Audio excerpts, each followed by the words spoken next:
U.S. defense officials say this is the real deal.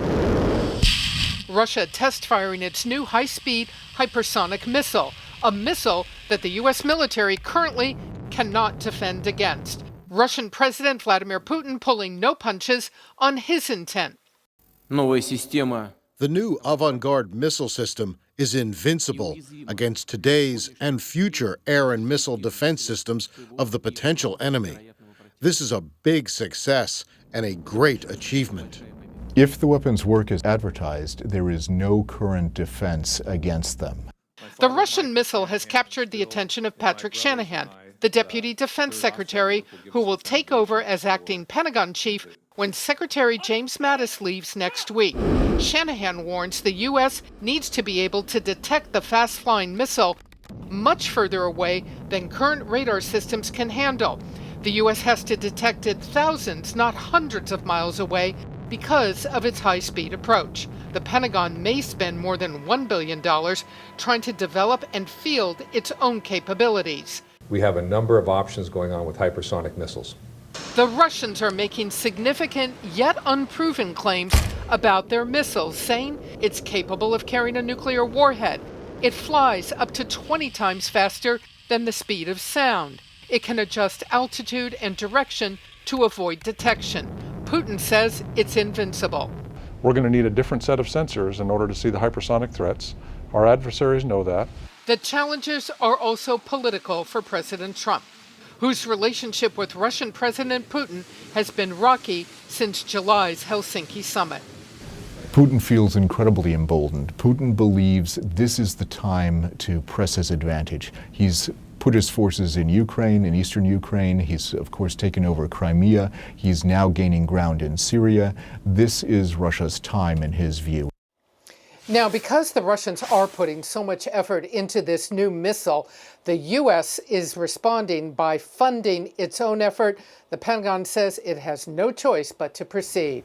Yeah, let's take a look at it, Ryan. It's called the Avangard missile system, and it's called a system because what we're really talking about here is a hypersonic glider that you put on top of an ICBM to launch it into space and then get it closer to your target. Flies about 20 times the speed of sound. Some estimates have it up at Mach 27, incredibly fast, can carry a nuclear warhead.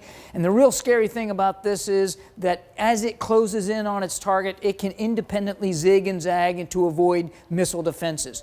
The Pentagon, for their part, they are still working on hypersonic systems of our own, but it doesn't look like we're going to have a hypersonic system in development, or at least in the field, for at least 2 to 4 years from now. So the Russians are ahead of us on this. The other problem with this missile system is that our radar systems, according to the acting Secretary of Defense, Patrick Shanahan, are not strong enough, not capable enough of detecting it far enough away because of the speed. So this is a real worry, and it's got the Pentagon planners, I'm sure, working very, very hard. There's another system, an underwater system that the Russians are working on and that Putin has been bragging about. It's called the Poseidon. It is a nuclear powered, that's right, it's a torpedo with a nuclear reactor in it that can also carry nuclear warheads.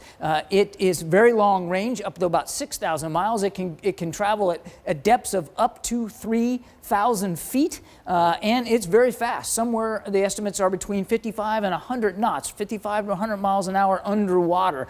The idea for this weapon is to go after large ships like aircraft carriers or shore installations. And again, this is not a system for which we have adequate defenses right now. Very worrisome. This is in testing right now, not in the fleet, not as far along as the Avangard.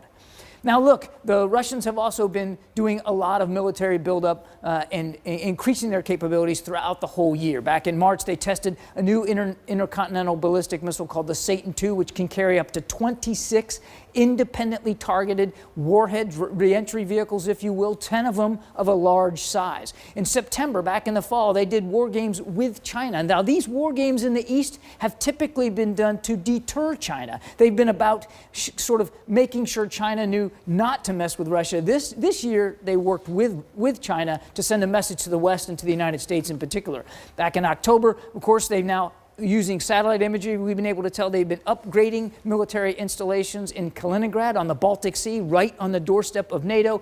And then in November, they tested a satellite system called the Nesting Doll. Now, what's really interesting about this is not so much the actual satellite itself, but the little satellite that comes out that it puts into space outside of it. Now, the Russians will tell you this is about being able to work on satellites, that this little guy is meant to go fix and repair other satellites that they have in orbit, but the Pentagon is worried that what it could be is actually a targeting mechanism to go after Western satellites, either with lasers or maybe even to crash into them. So the Russians have been very busy this year. This is going to be certainly on the plate of Pentagon planners and the new Secretary of Defense, whoever that ends up being, well into 2019.